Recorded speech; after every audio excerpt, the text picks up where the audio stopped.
Hello, everybody, and welcome to the Imperial HoloNet. I'm GID123, and today I'm joined by Red Leader Antilles and special guest, Mr. Sydpart 2. Say hi, Ian.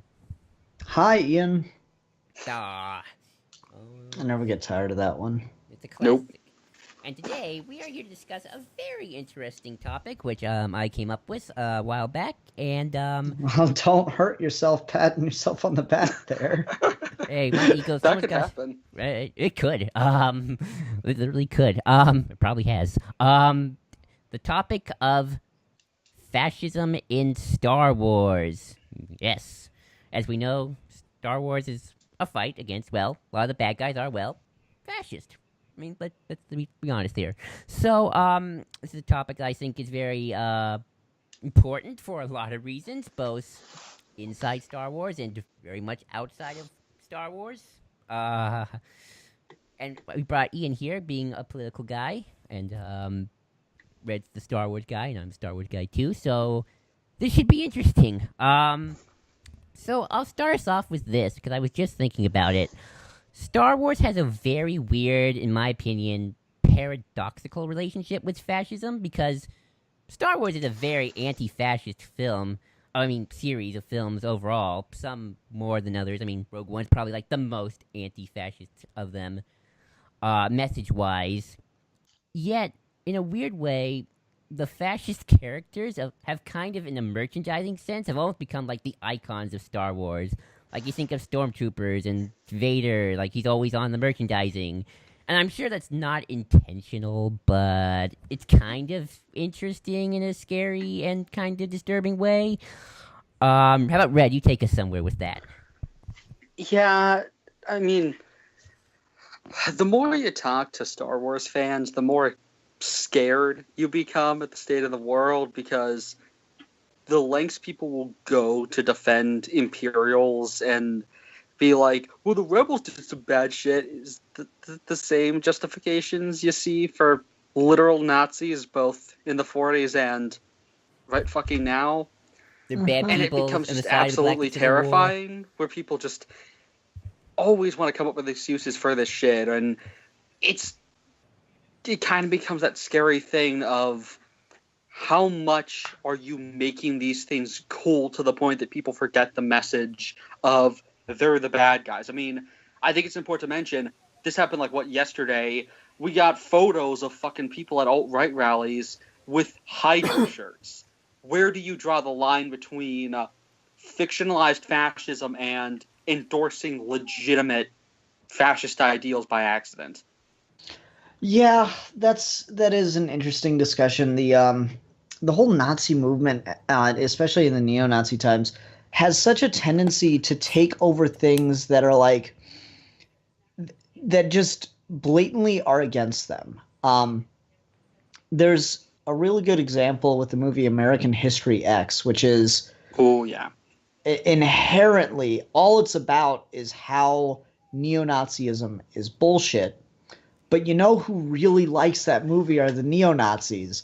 They look at the way it's filmed, and I mean, it's a well shot, well filmed movie, and it gives you this sense of why people get into this movement, and then it breaks down why that's still wrong and what's wrong with it and how it manipulates people.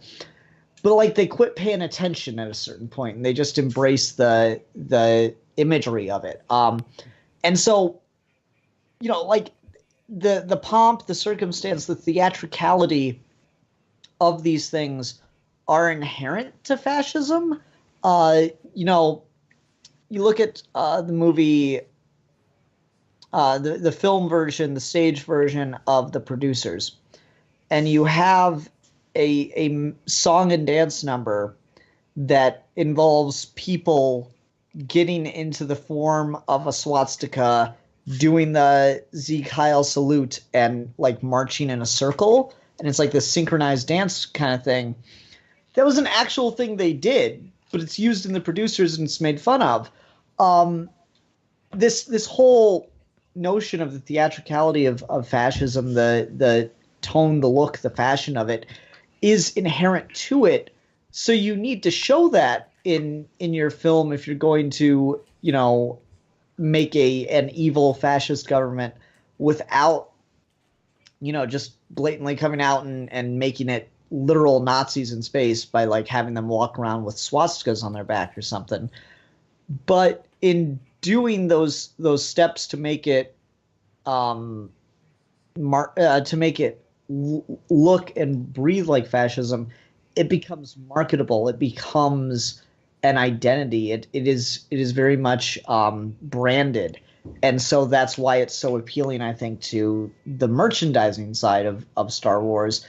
And I can't lie, Darth Vader looks freaking cool. My joke has often been, fuck Nazis for all the horrible shit they do, but also just in particular for taking away cool color combinations and fashion statements. Like, say what, obviously fuck Nazis, but at the same time, man, black leather is a cool look. It's just one of those things. It's a cool look. They got that part right, at least, and just damn, how dare they brand that to them. It pisses me off. I can't wear my bucket helmet anymore and my air breathing mask and black cape, dang it. Yeah. Or my uniform and monocles. I guess add crimes against fashion to the fucking war crimes list. I mean, of course, it's like the most minimal thing, but it's like it's irksome because it's that staying power of it, right? It's like, I remember one time I had a job for exactly one day, trying to sell cable door to door. That did not last. But the guy that was like supervising me for the day, he saw that I had red and black shoelaces on, and he goes, "Oh man, are you like into white supremacy or something?" I go, "No, I'm Hispanic." And why would you think that? He goes, "Oh, red and black shoelaces. That's like a Nazi thing." I was like, "What? Why? What? Where?" And it's like, apparently out in California they do that. I'm like, damn it! I didn't know that. Thanks for warning me. I like red and black. It's a cool color combination. Fuck them. Angry Joe is gonna be so pissed. Oh yeah. But yeah, I mean, but that's why George chose those colors for the Empire: red, black, white, Nazi colors. Mm-hmm. But yeah, go back to Red's point a bit, and yeah, it is definitely scary that people support the Empire genuinely. Like, I love saying like I love the Empire and the Emperor, but that's not because I'm like fascist. That's because like I like bad guys, and not because I want to be a bad guy, but I just think the bad guys are fascinating. It's like when you say you like the Joker, you don't want to be you're not a homicidal maniac, but you just think that character is fascinating. And yeah, like I mean, our friend, Jello. or I guess, Mod that we're friends with on Twitter. Jedi Council forums and Twitter, Jay, he's a diehard Imperial fan, and is cosplayed as that and loves the Empire and like the Roman Empire and shit like that. He's hysterical about it. We have a whole running joke of him hating Mon Mothma and him being an Imperial fanboy, and yet he'll be the first to be absolutely disgusted in people who like genuinely support the Empire, and he is just very against that. He's the Especially Stephen politically, Colbert is of very. Star Wars fan base a little bit. He's like so left wing, and it's kind of hysterical that he's a big Imperial fan, but he'll again be the first to say, don't let that go beyond they have cool costumes. Don't let that go beyond just the fun of it, because you become supportive by accident or creepily, even intentionally in some cases, supporting that kind of shit. I mean, it's kind of weird when you have people at Disneyland marching around as stormtroopers in formation, and it's like, kids are clapping and shit as they're doing what is essentially a parallel to the Third Reich. There's a weirdness factor to that like, there was this thing in it's funny, Ian and I had this exact conversation we're having now, like, about the month Year One came out. Wow, Year One. That was Rogue One. Before I was born. Rogue One.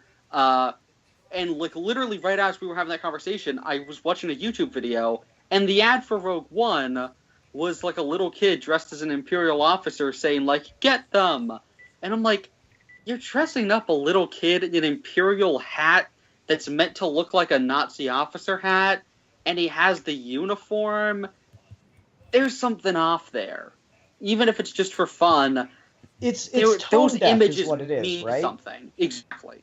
It's tone deaf, and like, yeah, if you're a kid and you like Star Wars and for whatever reason you want to dress up like a stormtrooper, that's okay. But I feel like it's important, and I feel like, you know, people are missing that these are still very much the bad guys. Like, writers try so hard now to make villains sympathetic and interesting that I feel like people are missing who's the villain of the piece. Like, I feel like people are watching Star Wars and going, what a tragedy that Darth Vader fell to the light side and killed the Emperor. There's an actual major Star Wars writer, Karen Traviss, who, honest to God, says that. There's a reason she doesn't write Star Wars novels anymore. She, honest to God, believes that and is like an Imperial fangirl, and it's disturbing.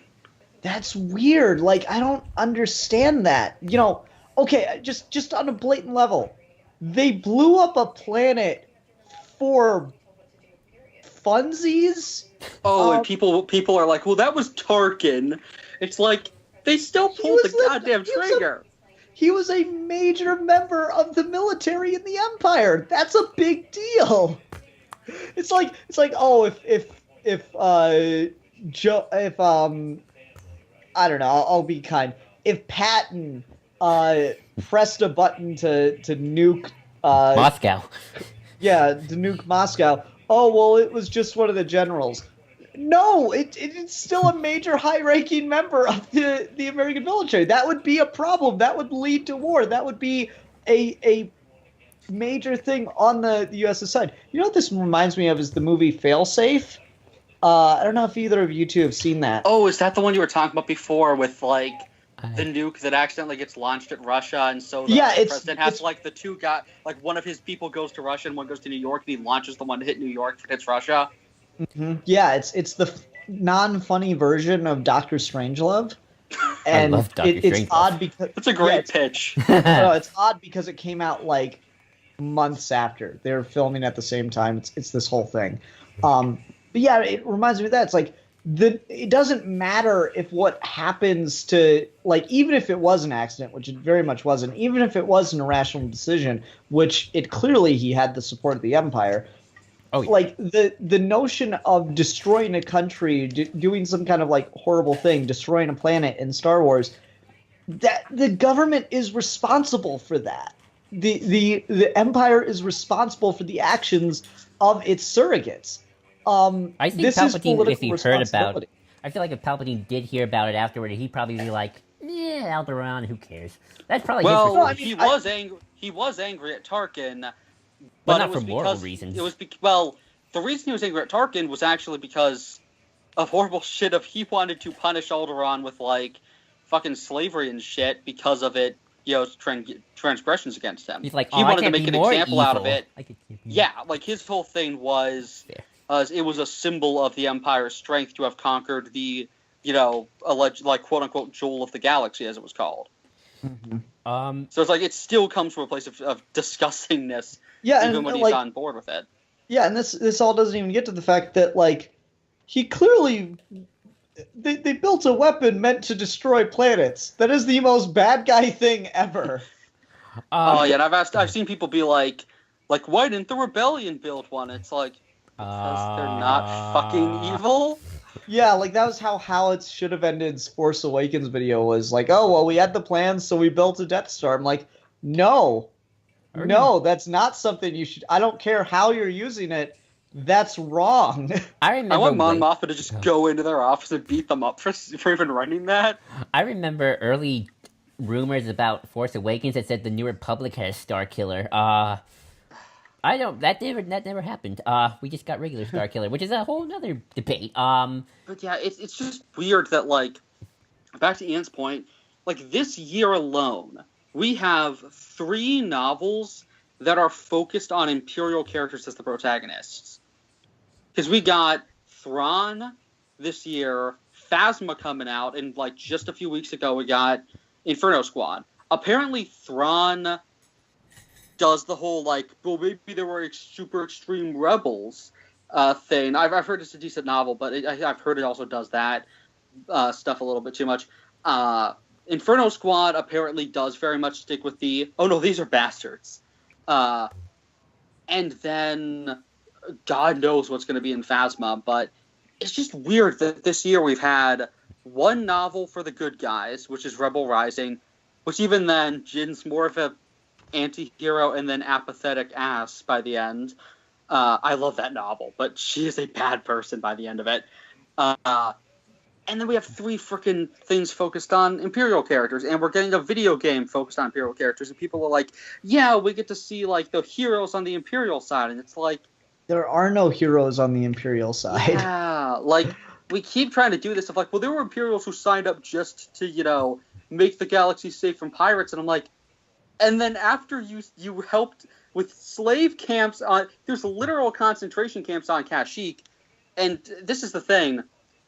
I don't like Chuck Wendig as a writer that much, but man, is he vicious with how he treats the Empire, and it's great. Mm-hmm. Like, he goes through this entire sequence of the labor camps on Kashyyyk, and just, like, in this, like, shortly after we have Rhea Sloane, who's, like, the Grand Admiral of the Empire right now, explain how, like, she's sort of okay with it and how she justifies it, and then we follow that up immediately by showing the concentration camps and the labor camps, where they're, like, torturing Wookiees to the point that their, like, hair is gray and mostly torn out just from pure stress.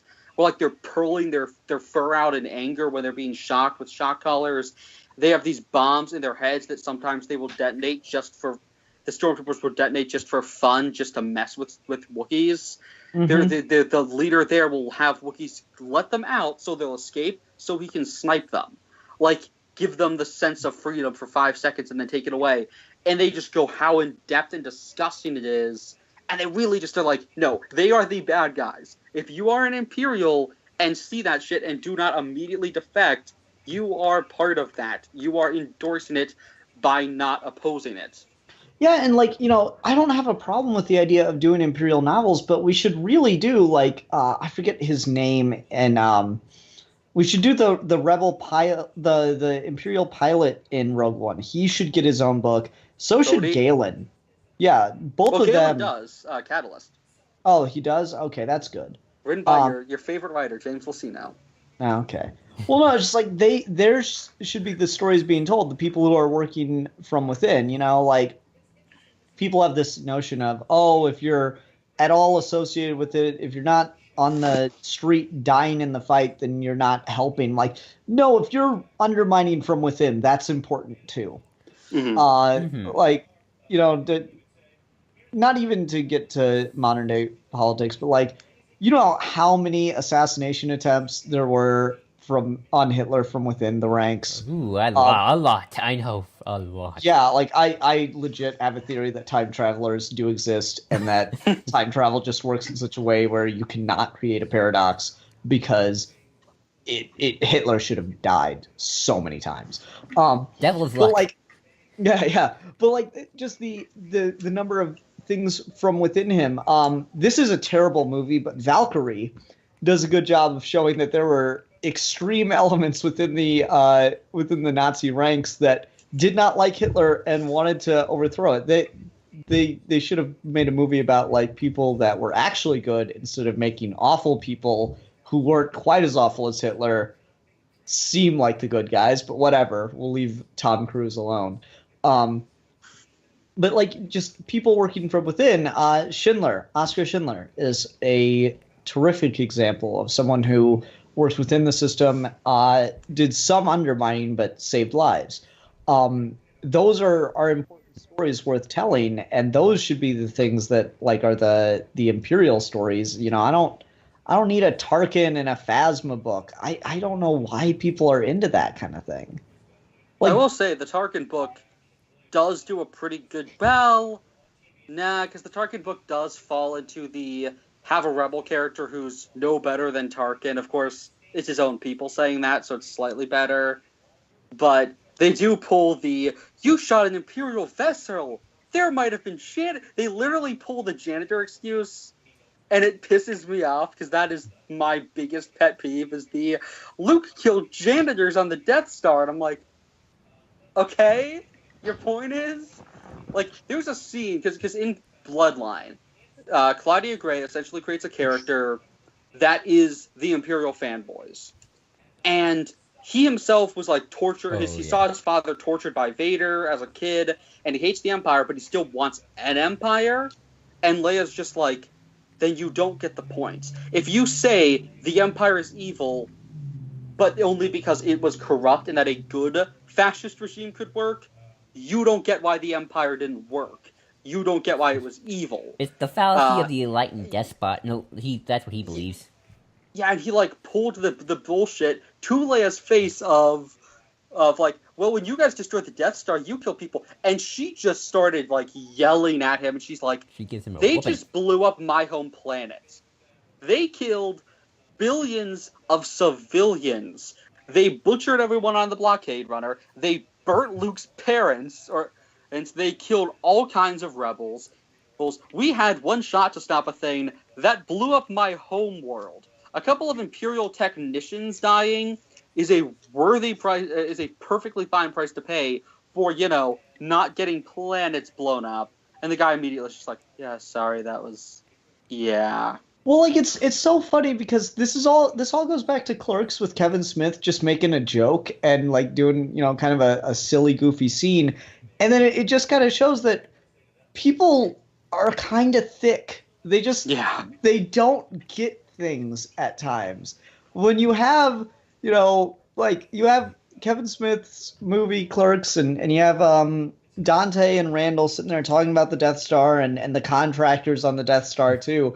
And this contractor comes out, I was like, no, you make a choice what you're going to be working on. You know when you're in danger, and you choose to work on it, or you don't. There's no like excuse. If you're a casualty of a project you were working on like that, you knew the risk. You made the choice. You made your choice to be there. I feel, sorry. Sorry, you finish up. I was just... No, that was it. Okay, I was just going to say that I feel this adds to your point a bit, especially when it comes to Star Wars, especially in the movies. Like, Star Wars has never been the place where subtlety goes. Like, you see the evil characters and the Emperors, like, he's clearly evil. He does the evil maniacal laugh, and, that he's all about the dark side, and, that sort of thing. I feel people don't get that you can write a stormtrooper. Oh, sorry, that's the phone. You can write a stormtrooper who, like, he gets up. He's not always like, "Mwahaha, I'm evil." He gets up. He has his coffee. He hangs out with his friends. He does normal people stuff like we're doing, but he's still a bad person because he's a stormtrooper. It doesn't matter that you're a normal person, but who's not all about the dark side and evil, but you're still bad. Mm-hmm. And I feel like we try to justify it because, he's not all evil like Palpatine. Yeah, that's a good point. Just this notion that Star Wars is pretty black and white, and the fact that people don't get it is just shocking what it has to say about the way people understand morality. Like, what is the response you get from the people who, like, support the Empire IRL? Like, what happens when you give them the trolley problem? It's like, you guys know what that is, right? Yeah. You might want to explain to me. I don't know the trolley problem. You are standing on some. You're standing near some train tracks. There's five guys working on one set of train tracks, and there's a guy standing on another set of train tracks. The train's coming, so you have to throw a switch to decide which one of those two die. Is it going to be the single guy, or is it going to be the group of guys? Which way do you pull the switch? Most people will say to the single guy because he's off on his own. You can make it a bit easier and go, oh, the single guy is actually Hitler. So you go and you pull the switch and he goes off and kills Hitler. And like, what does the person that supports the Empire in real life make of this scenario? It's like, well, I could kill Hitler, but I think the other guys probably aren't innocent either. So I'm going to let the trolley hit those five guys. Just the notions behind some of these things are so puzzling to me, and I just don't understand. It goes to show that people don't think about their morality. They just justify their beliefs. Nietzsche has this great quote, many people think they are thinking when they're really just rearranging their prejudices. Yeah. And I love that line to death. Definitely. So, to go back to symbolism a bit, and something Ian you brought up. Ian, I know you made that whole video. Like you had a bit of a problem with Bodhi Rook because you felt that because of the actors, I'm going to say ethnicity, it kind of ruined the symbolism of the Nazi, kind of all being white guys. I'm it sorry. doesn't I'm sorry. it doesn't ruin the symbolism, but I find it odd that they cast this guy and he has him being of an ethnicity that is not white has nothing to do with the decisions he made as far as we're concerned from watching Rogue One. I haven't read any of the supplemental stuff. But as far as we're concerned from watching Rogue One, Bodhi's decision has nothing to do in any way, shape, or form with his ethnicity. And that's strange to do then, because then you just have a guy who is considered less by fascist and Nazi standards working for a fascist pseudo-Nazi organization. And what's even stranger, what compounds it for me, is clearly the upper echelons are all white. Like all the military commanders that we see are white. So it's a very clear message that diversity within the ranks does not extend to leadership. So it's almost like, and the argument I hear people say is, well, the metaphor is that it's human superiority, not white supremacy. I'm like, okay, fine, but then it creates this weird thing where it's like, it's white supremacy within human superiority, and that's just it. I'm like, why even bother then? Why not just make it white supremacy? Well, I feel like the only reason that exists, white supremacy within human supremacy, is just because white supremacy within Hollywood. You don't have major, people. I mean, like, people have been pushing for a while for getting more people of color in villain roles in Star Wars, because when you think about it, we haven't actually had any yet. I mean, then again, we haven't even had a woman of color until Last Jedi, finally, in a leading role. But, like, I kind of feel like it should be more allegorical and let it just be human superiority, primarily because I feel like it's important to give more overall jobs you can potentially have. If we're going to stick with the fucking Imperials for every single fucking film now, let some of those roles go to people of color, because if it's just white supremacy for the Empire, you're not going to get a main villain of a Star Wars film that is a person of color for a while then. But if, say, you use Rhea Sloane, who is has dark skin, then you can give a black woman a major starring role in the Star Wars film. Fair enough. My thing is, the imagery of Star Wars, of the Empire, is not just fascist imagery. It is very particular Nazi imagery, and a lot of it's originally based on that. Particularly when you compound it and get to Force Awakens, the prequels. Oh. You get to the prequels where Palpatine's rise to power very closely mirrors Hitler's. There's very little subtle about the notion that they're meant to not just be a Nazi or a fascist organization, but very particularly a Nazi organization. And so I just find it weird to see a person of color having a role in that. And certainly Native allies are a thing within imperialism and Nazism and everything. There were, people of other countries, and like, it's so funny to go back and read some Nazi propaganda to just see the fucking backflips they would do to try to justify stuff. Like, they spent all these years in the lead up to World War II saying that they're the master race and all the other races are like sickly and disgusting, and then they have to ally with Japan in the war, and they're like, well, the Japanese are the Aryans of the Asians. And it's just, it makes no sense based on their own internal logic, but it just, they fucking bought it because it came from the right source. So just, there's no problem inherently with casting a person of color in an Imperial role in a Star Wars movie, but I feel like that should have an effect on the character. I feel like it shouldn't be one of these things where it could be played by just a white guy. It needs to also work. It needs to factor in that you have a person of a different ethnicity playing the role.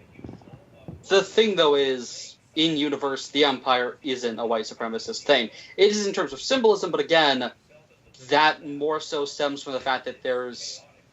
Hold on. Okay, here's what I'm going to say. Beskar, Lando, Wilbur Hood. Is there another one? Yep, John Oh my god, now. there's only 3 black guys in the original trilogy, all of which are from Bespin. That is really weird. Okay, well, like, my thing is, I get that it's not that way in continuity, and here's my response to that. Then the continuity is wrong.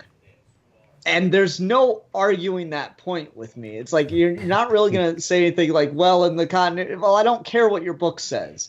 I care what was clearly intended and what the symbolism meant. And because that is more important to me. And honestly, if you're gonna make the argument in continuity, I've seen images, and they're not fan images. I've seen images of what are very clearly aliens serving as stormtroopers. Thrawn is a break from the symbolism. There's tons of things within but the continuity. whole thing with Thrawn is he was discriminated against. And the whole thing is Thrawn himself is a nationalist just for the chest. There's a whole And I mean, I'm sure he's got things within his character that justify it and all that stuff. I'm not gonna I don't want to really sit here and pick over continuity, especially continuity I don't know. But my point is, there are a lot of continuity comes from comics and novels, and a lot of people that write that stuff, bless their hearts, but they're kind of dumb and they don't really think through the implications of what they're writing. They're usually just focusing on their own story and will often ignore some of the symbolism and the importance of the original films, which I mean, it's the opposite actually, because the EU was very firm, especially the Bantam era of books, was very firm about the Empire being white supremacist and predominantly male. Like, the fact that Dala and Isard were higher ups in the Empire was only because they were sleeping with Tarkin and Palpatine respectively. Palpatine had a girlfriend. And because they were killing, and because literally Isard killed her own father in front of Palpatine. That's why she got that role. Like, there's a very clear, the Empire is white supremacist in the EU. The whole thing I'm talking about like, is more of like a new continuity thing. It really is a story group thing. Like, that's a thing that comes more from the new continuity. Again, Bantam era, you wouldn't have a character like Rhea Sloane in that time. Because as far as I can remember, I don't think we had a single black Imperial for really the longest time outside of, like, the occasional background stormtrooper on, like, you know, some planets, usually just because not every Imperial, not every person in Stormtrooper armor went to the Academy and shit. Most of them are just people who have no idea what the Empire is and are just given Stormtrooper armor and told to serve. But, like, yeah, I get what you mean. But at the same time, I feel like it's a metaphor that can be shifted because it doesn't have to just be that. It certainly should play into it. I don't think Disney's ever going to acknowledge the fact that the Empire's white supremacist, though. And I know they continue to have just like Rogue One didn't have any upper echelon Imperials who were at all of any other color than white. But here's the thing. In the entire original trilogy, neither did the Rebels. Mm-hmm. Other than Lando. But again, we didn't start getting diversity until the 6th movie, and even then, really much. I mean, in Aliens. Did we? Oh, yeah. Yeah, and I mean, it's really sad that we have fucking 3 black guys and no black women in all of the original trilogy. Yeah, and I mean, that's always just, the part of the problems of when it's made and all that stuff. There's more going on here than just a single perfect artistic vision. If anyone ever tells you that Star Wars is the exact movie that George Lucas wanted to make from the very beginning till when it was printed and on screen, they are lying to you. It was. I read the Star Wars. I know what it was. Yeah, it's like the man went to the hospital because he had a heart attack. He was stressed out as fuck and like rewriting shit constantly. Yeah. It's a fucking amazing thing that Star Wars ended up working out. It, by all accounts, it should have been one of the worst movies ever, just in the way that film was made. It was and it goes into the other ones as well. I mean, yeah, Episode 6 broke Lucas, cost him his marriage. Mm-hmm. And and so there's all this stuff to it, and so clearly there are other factors, but the notion of a white supremacist empire is very, very obvious and apparent. In the original films, and again, it's compounded with Palpatine's rise to power in the prequels, and how that mirrors Hitler. So just those very clear, very particular symbols are things that I don't necessarily inherently mind if you break them, but you have to be aware that you are breaking them. And I don't feel like Rogue One was. I feel like Rogue One cast a person of color because they wanted a person of color. They wanted more people of color in their movie. And that's fine. I just don't feel like it should have gone to that role. And yet only one woman. Yeah. I didn't feel like it should have gone to that role if it was not going to affect the reason that character made his decision. Like, if we'd gotten something where Buddy clearly believed in the Empire and all this stuff, he was brainwashed in that way, and he was working his ass off and could never get above the rank of pilot, and then Galen's the first person to ever say, "You're never gonna, because you're not white." That would have been a great character motivation for him.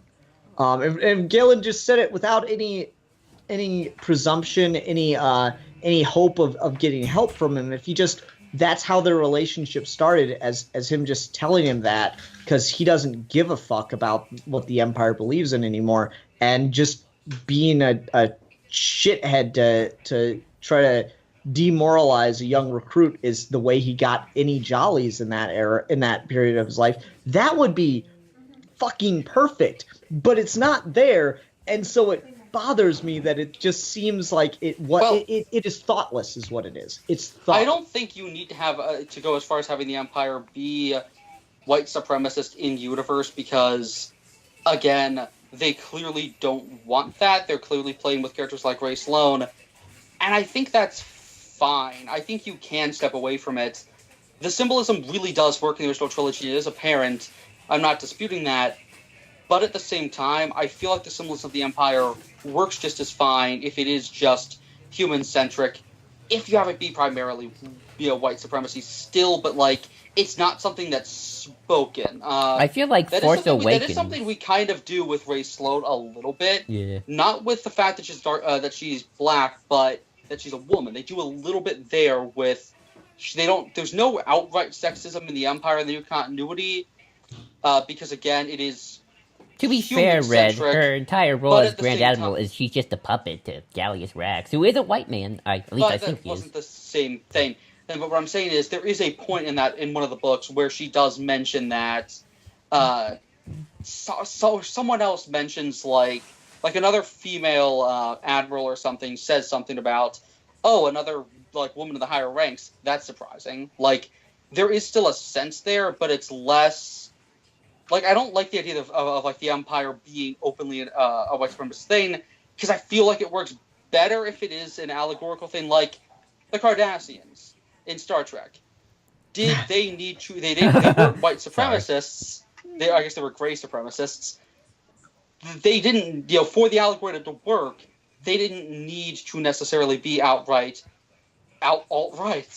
That still functioned fine. The stuff that happened on Bajor still works the same. The idea of, they are clearly supposed to be allegories for that, but at the same time, they aren't, because it is more of an allegory, I think works. You can do either one, and I do prefer it to be more that the Empire is a white supremacist thing, but I also feel like it is okay to have them not be that, as long as you kind of have the subtlety there of the Empire in universe is not that, but you still have a predominantly white group of leaders for them. It's still there, even if maybe even the people in universe don't realize it's there. Maybe, and that would be probably more poignant to the way things work in American society. So I mean that could certainly work. I just feel I really reel back when I see stuff like this. And I'll admit when I saw that Poe, the original trailer for Force Awakens, when I saw that we were gonna have a black Finn. stormtrooper. Oh, Finn, right? My bad. Um, they're just so close in my mind. I just they're always They're bros, hugging. man. They're bros. Yeah. There's something more. So like when I first saw the trailer for with him in it, I'm like, okay, Black Stormtrooper. Well, he's probably like a rebel that was stole Stormtrooper armor or something like that. But then when it came out, I was like, no, he is legit a Stormtrooper. I was like, that's odd, and I don't think I like it. As you have the assholes who are like, "Oh, white genocide." No, fuck that. No, it's because of this thing of like, I feel like you are missing a very crucial point in the allegory of the original films when you do that. Finn, however, ended up working for me because of the conditions of his origin, and it served as a unique metaphor for slavery. Um, Bodhi, again, it's just it is not a factor. Again, it feels thoughtless with Bodhi, and that's why it bothers me with him. And in general, if it's serving the story, if it's serving the metaphor and making the metaphor better, then I'm okay with it. But I don't like it when it's clearly thoughtless, like I feel it was in Rogue One. So do you think the Empire should be predominantly more just Nazis that happen to be in space? Or do you think it still should be predominantly they are anti-alien, but the white supremacy thing is like within that? I don't mind the idea of human superiority with white being the classified as the top. That would make sense internally in Star Wars, but at the same time, I feel like if you're going to show people of color working in the Empire, it should be lending to the metaphor. It shouldn't just be there for your diversity points. Yeah, I think that works with Rey, where they make a point of, but they don't talk about it because again, in universe they're not trying to do that. But she is the only like super high-ranking black person and woman at that time. Though of course she does become the figurehead of the entire Empire, and posters. And honestly, I think you'd be a lot more lenient on this if you started to look into some of that stuff. Of course, you'd probably also give up hope in people's ability to write, because Wendig is... I like that guy, but he is not a great writer. he's got some good ideas, I think. It's like George, Yeah. almost. Like George. I don't like his third person omniscient, Yeah. or not third person omniscient. What is it? Like second person writing? Yeah, it's weird. Present. I don't like it.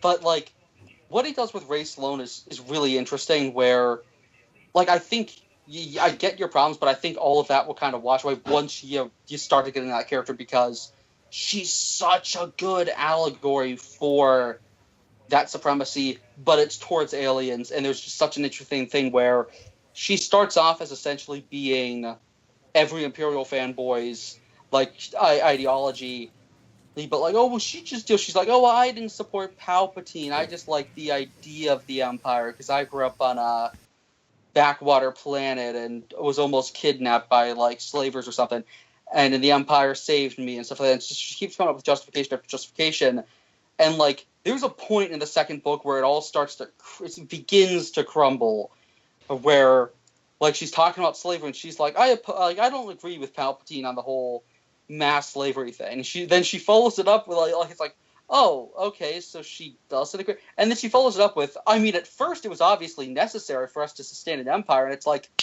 there it is. Mm-hmm. There's the excuses. And then you get to the third book, and she just gets to a point where she's calling, like, aliens scum and stuff like that, and it just hits her all of a sudden, this moment where she's like she keeps talking about how, like, oh, Rax has perverted her empire into this horrific thing, and she keeps talking about her empire, and she reaches this moment where she says, oh, my empire never existed. It was just a lie I made to myself. I'm evil. I'm okay with that. And then she just goes full-blown sadist. And it's really interesting to have this character who goes from what every Imperial, and in the real world, every Nazi tells themselves, to becoming full-blown Hitler. She spoilers, is the one who starts the First Order, which is why I'm more okay with having diversity within the First Order, because literally its founder was a black woman. One of its founders. I'm still not sure about that full story just yet. I don't know what's going on. But I guess you have though you do have a fat white dude being one of the figureheads. That's true. Brendel Hux. So he's completely, Hux's dad, who is just completely under her control, and it's great. But he's a complete sadist too. Rhea Sloane is just fascinating, and I really wish just every Imperial fanboy would get those books shoved in their face, because it's great. Yeah. Not good. They're not great. They're not well written. They're a slog to get through, but I take out audiobooks. I wish I could cut my. I wish I could just cut my book and take out all the good Ray quotes and just send them to you, because I think you'd really enjoy that. But again, it's like second-person present narration, and it's really distracting. We could send you Gallius Rack's speech, which is the most Trumpian thing ever. Oh, there's a speech in that Joel's right, is the most like fascist speech. It would make Hux blush. Well, who do you think he was listening to it when he was a kid? So who do you think he got? Oh yeah, Hux is there. Hux is like saluting while he's doing it. It's that final book actually is pretty great with just how blatantly it's like, oh no, the Empire's evil. Like again, Ray's just like they've perverted. They've perverted the Empire into something evil. The Empire wouldn't pervert the minds of millions of. Oh, well, we did lie a bunch. Well, they wouldn't just randomly start killing civil. Oh, we did. But they wouldn't enslave. Oh, we're evil. It's like just this moment of, yeah. Oh, turns out I'm evil. Yeah. And she's so content. It's so great. Where I think she even says like the line, "Oh, we're just evil." Like she gets it and just runs with it because she's so far gone and manic and like absolutely psychotic. She like shoots someone with a low-level blaster specifically so she will burst their limbs open just out of spite. She's a sadist, and it's brilliant. But yeah, like we need more of that and less of these like Joel, you read Thrawn. How did that handle that stuff? Because I've been curious about that. Because I don't know if I necessarily love Zahn's track record with the Empire. Yeah, there's definitely some problems. There's a bit of a debate at the end between the rebel and the guy and Thrawn, and he accuses I know he accuses I don't remember it that much. He accuses Thrawn of thinking of people as just resources, so that. But I feel like Thrawn's whole deal is in his mind. I don't know how it's handled, but in Thrawn's mind, it's like, I'm going to use my influence when the Emperor eventually dies, and I'm going to pick somebody who's not going to build Death Stars and, be a little bit more militaristic and more smart about these sorts of things. Yeah, because the whole thing with Thrawn is Thrawn doesn't like humanity. Thrawn is as racist and specious as they come, just it's for the chiss. Like, he regards humans as scum to be used by him for the glory of the Chiss ascendancy. He's just as much of a fascist as Palpatine, just in a different way, and it's really interesting.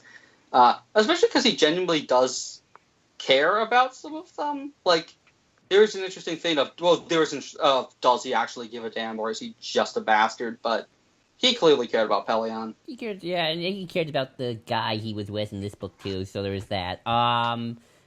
Yeah, we sometimes have the tendency to do the sympathetic Imperial with, like, oh, but their buddy got killed. It's like, again... Yeah, they handle... Your friend got killed? Governor Price in that story, though, I think is handled well, though. That's a total shame. It would be even worse if you blew up an entire planet. Oh, wait. That would suck even more. This is why I like a lot of the Defector stories, and why I really hate the fact that we don't... That as far as we're probably... Since Rebels is going to end in Season 4 before Alderaan, we'll never be able to get Tycho, and I miss that. Because Tycho Selchu served in the Battle of Hoth, the Battle of Endor. He was like Wedge's wingman, all these major things. He didn't serve in the Battle of Yavin. You want to know why? Why? He was a TIE fighter pilot who defected because he was on the Death Star and talking to his fiancée, who was from his home planet. Guess which planet his home was? Alderaan? Yep. Oh boy. So Tycho is one of the best characters in the EU, and losing him is just heartbreaking because he's fantastic. Because he's a guy who he didn't believe in the Empire, but he was kind of shoehorned. And he was like, "Well, a job's a job," and then he just realizes what happened. And what I love about it is it's not just he lost people to the Empire. It's this is what it feels like for all the people we've butchered. This is what it feels like for their families. Like, he's on the receiving end of all these, like, orphans and shit. He is now a widower, and he has made thousands of widowers and widows, and he's realizes just how awful he is. Even though he was kind of short into it, he still didn't oppose, and that makes him complicit, and he hates himself for it. And he's like, they'll make him fly in battles with a ship with no guns because they don't trust him, and he's okay with it because he's doing everything he can to make up for it. He's fantastic. Like, I miss those kind of defectors, but these days we have, like, remember that, like, guy from the Star Wars comic? Who's like, with the he was. That didn't even make sense. That was like weird. Fight Club. Yeah, that was so weird. It's like it acted like he'd been raised in the fighting pits and then got out of them when he was still a young man and then grew up the rest of his life in the Empire. But like, he's been in the Empire for like a couple months maybe, and he's suddenly in love with it. That's weird. He should be kind of aware that the Empire is just as much bullshit as the way he was raised. But whatever. I'm curious now. If we're talking about the Empire, let's talk about its successor, the First Order. I'm curious to see where they go, especially in today's very fascist-dominated world. It's kind of scary. The First Order is just all pretenses removed, really. Yeah, I mean, Hux's speech in Force Awakens is pretty blatant. They're every hate group ever existed, just meshed with the Star I mean, Killer. Donald Gleeson is a fantastic actor, but you gotta be a little terrified during that speech, because he's like got tears in his eyes as the blast goes off, and it's like He's thinking of Rex and Rhea Sloane and his dad, probably. He's thinking of, like, I'm doing this for you, Pop, even though I hate you. It's like, yeah, he's doing it for his abuser, which is just, God, Hux is just depressing and psychotic. He is a total sociopath from like as a 10-year-old. Like, it's amazing. And I do love that, which just shows how, like, the kind of parenting that would cause someone like him, who's raised from birth to believe in this kind of bullshit. And it's interesting because he believes so firmly in everything his father did, despite the fact that he hated his father and his father abused him. And yet he still believes in that ideology because it's all he has, and it's really fucked up. So one more thing before we about the portrayal of imperialism, fascism and imperialism in Star Wars. I want to talk about a certain comic book, which I'm curious. I would love to see Ian read one of these days, but he has to be warned. There's an empire in it in Star Wars called the Fel Empire. Red, would you like to? Oh, fuck the Fels. Fuck them. Explain to the. Okay, so Ian, you know how every single time there is ever every time we have an Imperial who tries to justify their bullshit, we hate it. Imagine an empire in the Star Wars universe that is specifically designed to be made up of those kinds of people, and the story actually sort of sides with them. Oh, wow. Like, this whole thing of, like, it's a whole bullshit thing where there's this guy, because it goes all the way back to the Rogue Squadron comics, where you have this Imperial who defects because the Empire kidnaps his wife, but then joins back anyways because he's like, order and stuff. And then his son marries Jaina Solo, who's Han and Leia's daughter, and, like, he doesn't really like the Empire, and they start the Empire of the Hand, and they're, like, aristocrat imperialists, but Jagged's a little bit, Soontir's the father. Jagged's a little bit better. He's a decent guy, but we still kind of ignore the whole fascist thing. And then we skip ahead 162 years to the Legacy comics, which are fantastic. They are amazing. But in there's this group called the Fel Empire. And they are essentially the good guy empire. And, like, their whole thing is essentially, they're the empire, but they have, like, missionaries who, like, help smaller planets that are struggling, and they're military-based, but they only do it to protect people from smugglers and shit. And it's stuff that's like, yeah, but it's still a military-based society in which all the leadership, again, are military leaders, and it's all ruled by an emperor who's selected by the royal bloodline, and there's these guys called the Imperial Knights who are like gray force users, and the whole thing with them is like, if the emperor steps out of line, they will kill him. How can you trust his personal aid? So again, the only countermeasure against the leader going rogue or doing anything wrong is his right hands will stop him. And people are okay with this. That sounds dumb. Yeah, and like, there's a few, but to be fair, I haven't finished Legacy, and the more we get with them, the more they start to kind of... I haven't finished it, so it might be better, because towards the end of the first volume, there is kind of a moment of, these guys are kind of bastards, where one of them, they sneak on and try and assassinate the current leader, the current emperor who's hiding, and because of that, he, like, forces all of the traitor people from the Fel Empire, because the whole thing is the Yuuzhan Vong, which terraformed planets and destroyed shit. They were trying with the Jedi to do this whole thing where they would fix the planets they destroyed hundreds of years later, and they would re-terraform them to fix them. And essentially what happened was Darth Krayt, who's a Sith Lord, secretly put these, like, traps within them so it would actually kill all life. Essentially, it's the Genesis planet kind of thing, but no life at all. It just destroys everything. And the Fels immediately assume, it means the Vong are attacking again, and so they commit systematic genocide. And kill tons of Jedi, and they give their powers over to the Sith. Like, a Sith shows up, and he's like, my, that is horrible. Let me help you. Wink, wink, nudge, nudge. And the Emperor gives him his power, and he's like, sure. And so then he gets betrayed by his own forces and stuff. And we do this whole thing of, that's like... a good idea.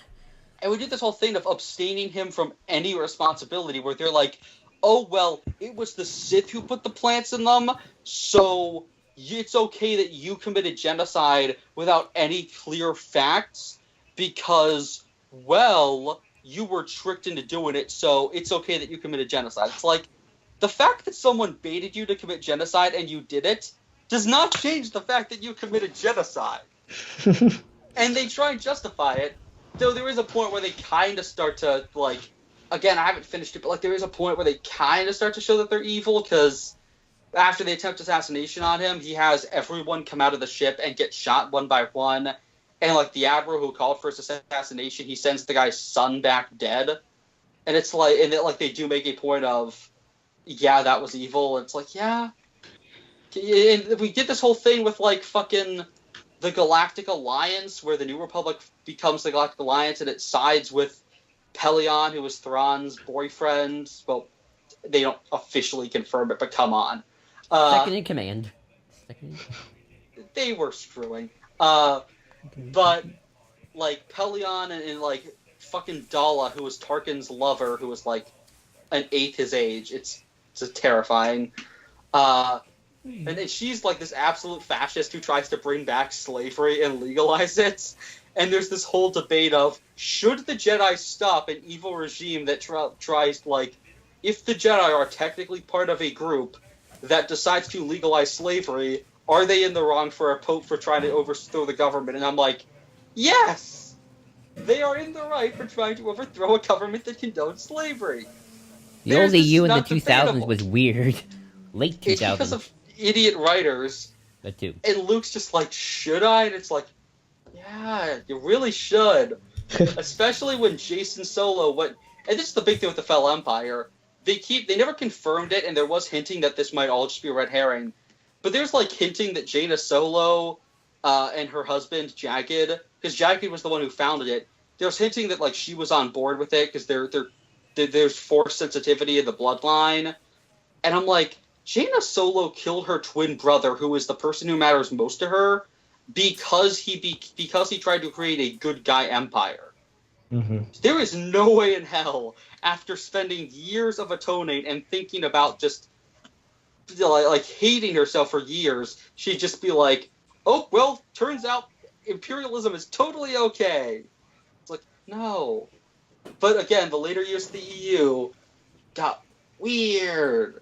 Like, you got some great... And it's sad because... And it's mainly Travis. And it's sad because you got some really, really great anti-imperial stories from that era, but then you also got... I mean, you got good novels like Death Star, but even Death Star has this whole thing of there were good guys on the Death Star, and to be fair, they all do defect and leave by the end, which is good. That's a step in the right direction to have them actually, they don't die because they make the good call, and they're like, we can't be a part of this. But we still way too often try and justify it, and we need more stories like there's Tales of Mos Eisley Cantina, and in that, we get the story of the stormtrooper who roasted Owen and Beru alive, and it's just him drinking in the cantina, talking about why he joined the Empire, and how he's just like, what did they do wrong? What provocation was there to burn an elderly couple to death simply because the orders? What the hell am I doing? And he's just hating himself and probably going to shoot himself in a back alley. It's like, that's what we need more of, not, well, maybe. It's like, no. Maybe I think that's kind of just the weird paradox of Star Wars started out as very black and white. You're the good guys, you're the bad guys, and you can write the bad guys, they're all evil twirling mustache villains, but modern day society for some reason doesn't like just good old classic twirling mustache villains, and I feel like when we try... I mean, that's... Yeah, I wish we had more pure evil villains, but... When we try to, I guess, nuance them... I'm going to use that word. I'm probably butchering that word.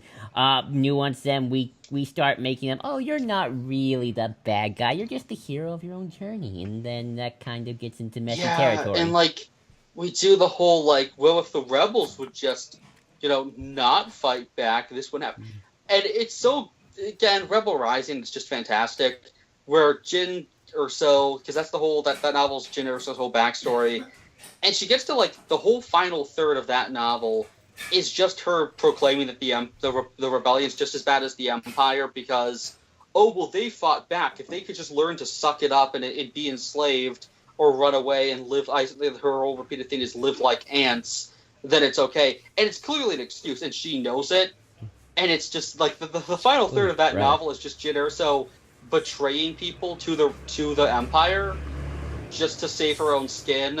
And, she gets to a point where they're getting executed because of her, and there's rebels are spitting at her and calling her scum, and we get the whole thing to the Wobani labor camp where she just yeah, I might as well be dead. I'm just a zombie. What the fuck is wrong with me? And it's that we need more stuff like that where you can't just pull there's evil on both sides. Killing someone because they are oppressing you isn't really evil. Yeah. Ian, you've been quiet. I'm sorry No, it's just mainly been continuity stuff that I don't have a ton to throw in on. It's I tend to agree. Evil is evil, right? There's no getting around that.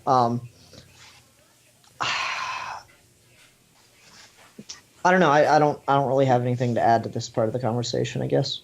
But do you have anything you want to add just to the topic in general? I've kind of been just balling. You mentioned it briefly, and I do think it'd be worth talking about because with me not particularly caring for the idea of people of color in Imperial roles, I do like the idea of people of color playing more roles in Star Wars, villains included, and I just feel like I've heard the Black Suns name thrown around a lot, they are Jabba the Hutt. Yeah, okay. They're great. Oh, no, I got you. But there's Star Wars is kind of the Wild West in some ways in its universe. there's a lot of opportunity to create antagonists that are not attached to the Empire at all, and I would like to see some of that. Oh yeah, there was a... Like Yeah, criminal organizations, bounty hunters, stuff like that could be really interesting. And we've never had a Star Wars film that's villain was not the Empire in some form. We might with Han Solo or the Obi-Wan film. No, because that's totally still going to have Imperial villains. I want something just out of the fucking Empire, because everything has been Imperial threats. Just give me, like, ancient Jedi. Like, you have those, like, pages in TOTJ of, like, Sith Lords and, like, samurai armor fighting Jedi who are wearing knight armor. Can we just get that? Yeah, Can we that ain't just happening. stop with the fucking Empire Yeah, for that's never gonna 5 happen. minutes? Yeah, that's not gonna happen for a couple more decades. Yeah. I would love to see something that's just focused between the wars between the Jedi and the Sith, not having anything to do with the modern day Empire and stuff. Because like I don't feel like the Sith, particularly being the secretive organization they turned into, are supremacist in and of themselves. I feel like that's all Palpatine, and so Well, the Sith's entire philosophy though is only the strongest shall live at all. well, no, I just mean like supremacist for like racial kind of thing. Oh, yeah. like Well, I mean, human depending on the supremacist, Sith, but yeah. like human supremacist, white supremacist, anything like that. I don't think like that side of things that they is something they care about. I feel like you can have any kind of race, any kind of alien actor play a Sith Lord, and it'll be fine. And so if you do like the classic stuff when the Sith had their own order the same size or even larger than the Jedi's, I feel like you could do some great stuff with Star Wars in that, and that would be a great opportunity to give you people of color to play all kinds of roles, both heroes and villains. The interesting thing there is, if you go by like the EU thing, the name Sith it actually comes from a species that like enslaved that were red-skinned, that enslaved their whole sector and had like a caste system, and there were entire races specifically bred. Like the people who built the temples on Yavin, the Massassi, that species was specifically bred to be brainless warriors, to be commanded by the Sith purebloods. And there's a whole pureblood thing, and like there's a Sith Empire from Spator that's just pureblood Sith and humans, and that's it. And there's a really cool thing there where as they're crumbling, they're making justifications for bringing in other people, where they're like, oh, they're still lesser beings, they're still scum, but we kind of need their help, so yeah. And like there'll be scenes if you play as a Sith warrior and art alien, it's really cool because you're a slave and they're starting to accept slaves because they're so desperate. And like there'll be scenes where somebody will like ask you for their help tracking like a Jedi down, and they'll be like, you alien scum. It's like, do you want me to help you or not? Okay. And like you can kill your superior officers at certain points because they're being racist. It's like the Sith inherently lend themselves to that, but to exist they can't.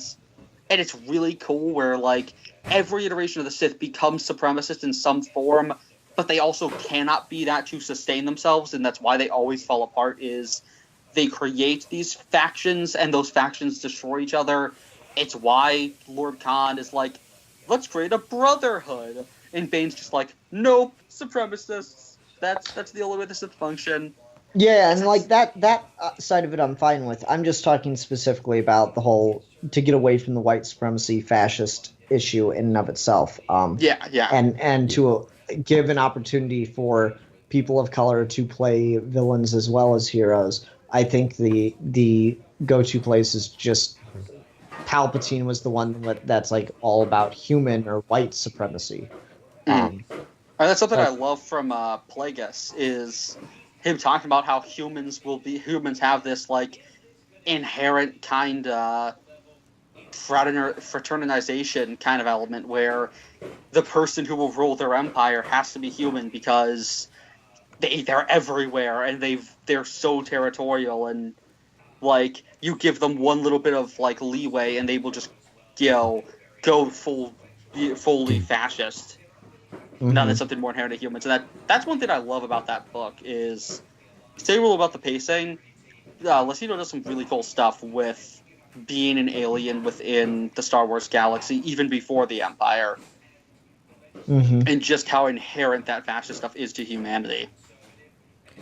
Gotcha. It's kind of interesting because I think it was kind of the point of the prequels that it never really hit. Was like, all the Separatists are aliens. That was intentional. Oh yeah, I love that fact that what was it called? Confederacy of Independent Corporate Systems. Alliance. Oh, that. The leaders of the Corporate Alliance, you have this round table of just aliens, and the guy leading them is a rich, powerful white dude. But at the same time, think about the people who the whole revolution thing appeals to. It's the aliens because the Republic is shitting on them. Of course, all of them were corporate entities, but I think it's still important. I mean, Lucas kind of just uses it to be like Asian stereotypes. Newt Gunray was the greatest character ever in the entire. George is not good with race relations. No. He created like 3 separate species that were racial stereotypes of Asians. It's really disturbing. I mean, you gotta cover your bases. You gotta racially stereotype the Japanese, racially stereotype the Koreans, and then racially stereotype the Chinese. Come on, right. It's about right. inclusivity, really. Exactly. And you have to make sure it's both the North and South Koreans. Exactly. Where was the racist alien caricatures in Episode 7 and Rogue One? Disney's ruining the franchise. Disney has ruined this franchise. Where is the Jewish stereotype guy? Where is Watto? Where's the Jamaican guys? Come on. Where's the Kit Fistos of the world? Oh my god, they made Kit Fisto Jamaican. That was weird. They made Ayla Sakura French because they're having a revolution. So Twi'leks are French now. The French. I don't hate it, but why? Because it's the French, dang it. That's the only reason there ever needs to be. But let's turn Ryloth into just frickin' the Middle East, as opposed to this really fascinating conversation on gender politics. Seriously, you gotta read the Ostrander Republic comics. The backstory for Ryloth is really interesting, because Twi'leks are quite literally a species bred to be sex slaves. Like, that's why they were created in the first place in universe. They were genetically designed, and there's so much cool stuff with gender politics there. Yeah. Okay. But back to probably the films at least a little bit. I'm both worried and curious about the day, because I feel like, especially the new films, have done a pretty okay job not doing the whole, but this is why the Empire are the good guys. Now that the Empire is pretty much fascist in both films. They really hammer home the fascism part in Rogue One, I think, the most. Well, that's because it's really I mean, Rogue One somewhat supports like extreme like revolution things even. Yeah. I feel like that's probably all the reshoot stuff they did. I feel like Disney kind of made them pump the brakes on that one a little bit. Oh, you mean like stop with some of that stuff? Probably try to cut a little bit of that out. I feel like Saw Gerrera was probably a much bigger part of that movie at one point in time. As far as we can tell, the partisans were supposed to be on Scarif in the end. Yeah, that doesn't surprise me. Yeah. I miss, because that would have been more of Moroff, the giant Wampa-looking guy. I just want to hug him. But I am curious to see if one day we do get a movie where it's like, the Empire is not we're not all bad. If it happens in the books and comics, then one day it could happen in the movies, depending on how many they make. They've done a good job so far. I'm just curious to know if that would ever happen. I just really want right now more rebel-focused books, because, again, even when the novels are understanding what they're doing, it's still annoying where, like, even if the novel gets that the Empire is wrong and that this person is in the wrong, it's still weird that we have this obsession with telling the same thing over and over again, of trying to be like, well, why are they wrong? Like, let's get into the headspace. Why do people have this insistence to get into the headspace of Nazis and trying to justify them, even in a fictional setting, and even if they don't come liberalism. And even if they don't come down on their side. It's because liberalism is this idea, this can happen to anybody. Anyone can turn evil. I'm like, yeah, sure, but, like, don't show me it. Just don't let me become evil. Like, come on now. Just like, here's this person who was on a path to become evil, but guess what? They realized, holy shit, I'm becoming evil. I'm going to stop right now. Where's that story at? Again, you would love the Bantam era of Star Wars. It was wacky and weird and had a lot of, like, aliens from other dimensions and shit, but it totally understood that fact and, like, tried to have the Empire just be kind of pure evil, and it's like, I mean, you have, like, freaking criminals being like, yeah, we might sell drugs and shit. We're not bastards like you, Imperials. Yeah, I really need my, if we ever get an animated adaptation of a Marvel DC crossover, I really, really need my story of Captain America and Batman, where Red Skull and Joker team up, and then Joker realizes that Red Skull's a Nazi. He's like, hey, I may be a criminal, but I'm an American I love criminal, that. Well, he's like, stick 'em, boys! And his pen starts shooting. Yeah, that's the greatest thing ever. Like, that, it could be that absurd, but it totally makes sense. And I mean, it goes back to history quite well. If anyone's looking for some interesting reading material, look into what the Mafia did for the United States government during World War II. It's fascinating. Yeah, the Mafia's are like, look, we're terrible. We shoot people. We sell drugs. But, dude, we're not Nazis, okay? We don't want these guys in power. They're going to kill us. Yeah. Well, I mean, it's a whole thing. A lot of the Mafia was, of course, Italian at that point in time, and a number of them had fled Mussolini and thought Hitler was like 10 times worse. It's also funny to just like read some of the stuff Hitler said about Mussolini before and after he met him. Like, before he met Mussolini, he's like, oh man, this guy's my hero. Everything I've done, I've wanted to be like Mussolini. Then after he met Mussolini, after he had to fucking deal with him throughout the war, he's like, this guy's such a fucking incompetent piece of shit. He doesn't know what he's doing. That's Mussolini for you. Trust me, I know that. I've studied Mussolini. Yeah. But anyway, I don't think I got anything else to say about this one. I'm kind of spent too. I'm gonna have to think of a title. Yeah. So I don't get too flagged in my YouTube page. But yeah, Red, you sure you don't have anything else to say? I guess just for this overall kind of topic, 1138 did a good article on the Empire and the banality of evil, and also check out Lindsay Ellis's video on Mel Brooks, and just turn to our... Oh, I think we lost Red. Oh no. Oh, can you hear me? Yeah, there you go. Yep. Okay. What did I cut off on? Check out Lindsay Ellis's book, video on Mel Brooks, which I did. Yeah. Check out her video on Mel Brooks. That's fantastic and talks a lot about the stuff we're touching on. And I guess my thing is, writers, you can write in Imperial like a normal person, chatting, getting their coffee. They're still bad people. They don't even... Yeah, I mean, it's the banality of evil. You have to understand these people can just go home after fucking sending people to concentration camps and just have dinner with their families and act like normal people. Don't I mean, that's another thing. Don't over-cartoonize the Empire. That's one problem I had with Rebels in its first season. Don't just completely make them a joke, because you get to a certain point where they just come off like Saturday morning cartoon villains. They're scarier than that.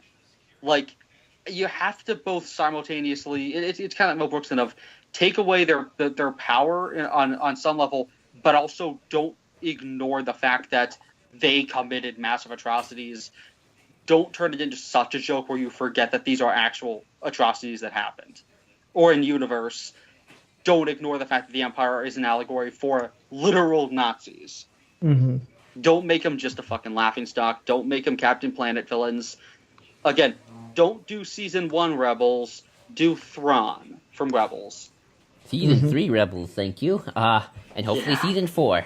That'll be interesting. We gotta talk about Rebels eventually, Ian, because I know you like that show quite a bit. That's alright. Yeah. Oh yeah, we never brought up Callus. He's a good example. Yeah, someone who believed it, saw the bullshit, and then started to help from within. That's a really good example, yeah. Indeed. So, with that, thank you, fellas, for joining me, and until next time, later.